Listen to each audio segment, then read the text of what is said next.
Hi అండి, అందరికీ నమస్కారం అండి. ఫ్రెండ్స్, మనకి ఇప్పుడిప్పుడే మరొక ముఖ్యమైన అప్డేట్ అయితే రావడం జరిగిందండి. అదేమిటంటే ప్రభుత్వం గుడ్ న్యూస్, వారికి 3 రోజులు సెలవులంటూ అప్డేట్ అయితే వచ్చిందండి.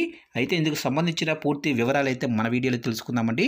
వీడియో మాత్రం ఎక్కడ స్కిప్ చేయకుండా చూడండి ఫ్రెండ్స్, అప్పుడే మనకి పూర్తి సమాచారం అయితే తెలుస్తుంది.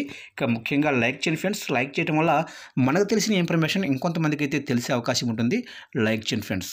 ఇక లేట్ చేయకుండా వివరాల్లోకి వెళ్ళిపోదాము. ఇక రంజాన్ పండుగ నేపథ్యంలో తెలంగాణ ప్రభుత్వం కీలక నిర్ణయం తీసుకుంది. ఇక ముస్లింలకు పవిత్ర పండగైన రంజాన్ నేపథ్యంలో సర్కారు 2 రోజులు సెలవులు ప్రకటించింది. ఇక తెలంగాణ ప్రభుత్వం పని దినాల ప్రకారం మార్చి 31న ఈదుల్ ఫితర్ అంటే రంజాన్తో పాటు తర్వాతి రోజైన ఏప్రిల్ 1ని కూడా సెలవు దినంగా ప్రకటించింది. ఇక మార్చి 28వ తారీఖున జమాతుల్ విదా షబ్బే ఖాదర్ సందర్భంగా ఆప్షనల్ హాలిడే ఇచ్చింది. ఆ రోజు మైనారిటీ విద్యా సంస్థలకు సెలవు ఉండనుండగా మిగతావి యథావిధిగా పనిచేస్తాయి.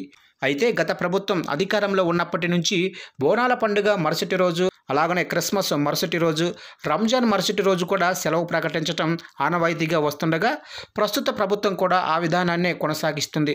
ఇక ఏపీ ప్రభుత్వం మాత్రం మార్చి 31న ఒక్కరోజు మాత్రమే సెలవుగా ప్రకటించింది.